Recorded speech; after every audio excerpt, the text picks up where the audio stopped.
Hi all! Today I wanted to discuss Bad Batch Episode 1 titled Aftermath. Just as a note, there will be spoilers, so if you haven't watched this episode yet, this is the official spoiler warning. I just wanted to say a couple of things before I go much further.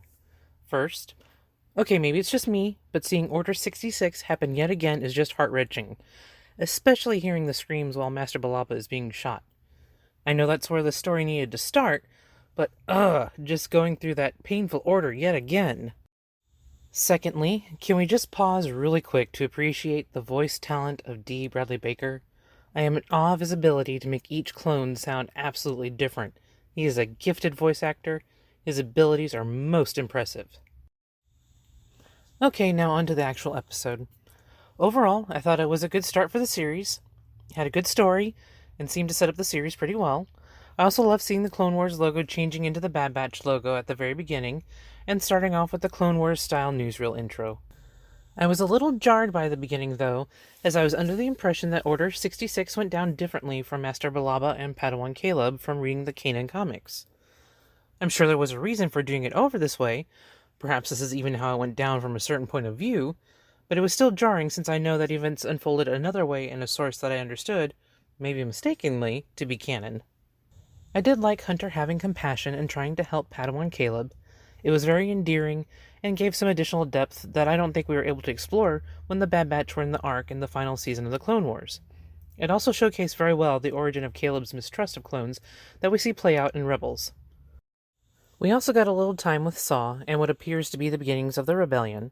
I'm assuming his appearance was setting up the stage for him to pop up again in the series. Tarkin remained ever the bad guy in this episode. I got a kick out of him stating that the contract for the clones was essentially no longer valid, since it was made with the Republic. It was just a perfect move by him and or the Empire. He plays such a good antagonist for this episode. He's a character that I love to hate. I was also not surprised by his move to have the live ammo used during the Bad Batch's training or testing exercise. It was an underhanded thing to do, but the fact that the Bad Batch were still able to overcome that disadvantage is really a testament to their abilities as a team. The Kaminoans got a bit of their comeuppance in this episode, with the contract for the clones being essentially voided. Additionally, with the clones still under Order 66's control, and really therefore the Empire's control, the Kaminoans are already experiencing life under the Empire. I enjoyed them reaping what they sowed, as I think it was long overdue for them being as duplicitous as they were with the clones.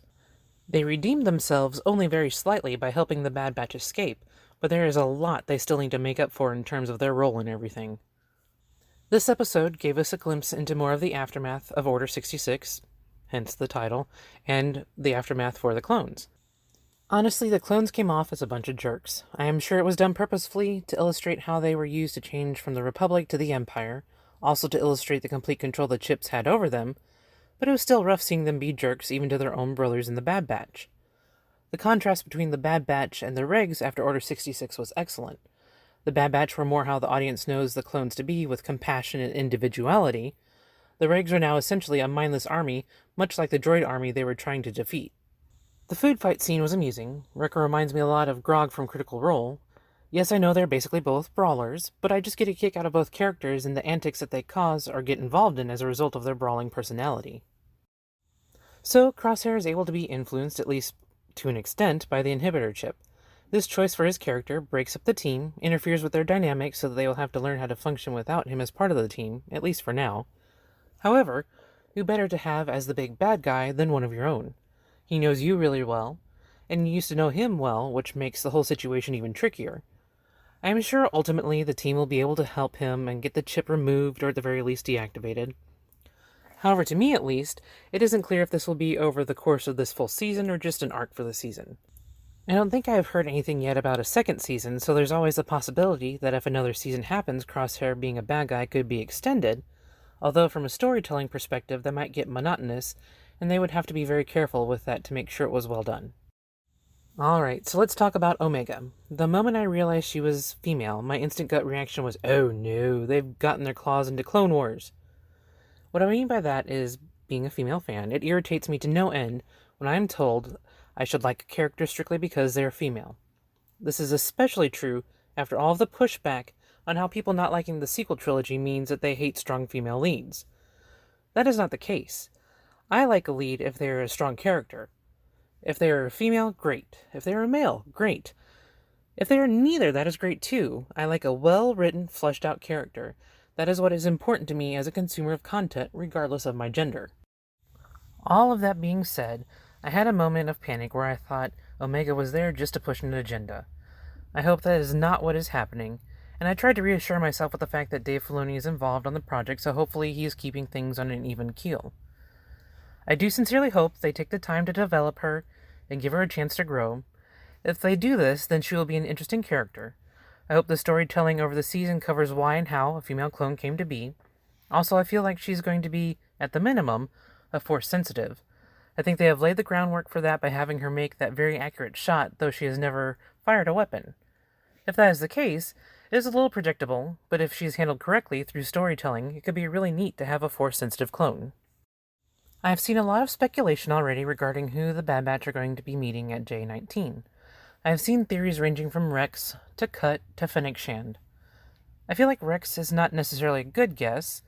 I think eventually the Bad Batch catches up with him, but we know that he essentially has gone into hiding and Order 66 is still very fresh, so Rex, being the smart reg that he is, will be cautious about who knows he is still alive after the events of Order 66. Rex is also smart enough to be cautious about who he meets up with after Order 66 as well. I have seen Cut, the clone that deserted, as a possibility too.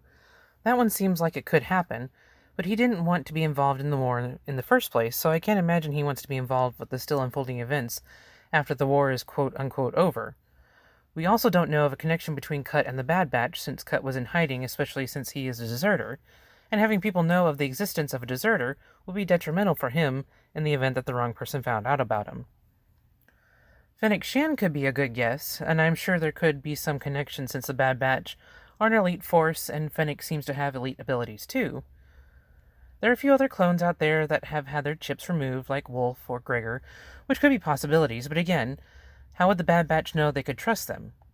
I personally wonder if we will see someone we are familiar with but haven't seen in a while, or if this will be the introduction of a character that we know from later movies or series in a younger form. One way or another, I'm sure we will probably see this play out in the next episode. Alright, so here are my questions for y'all about this episode. What did you think of this first episode? What did you think of Omega? Who do you think is located at J19 and why? Also, I would love to use these videos to showcase fan art.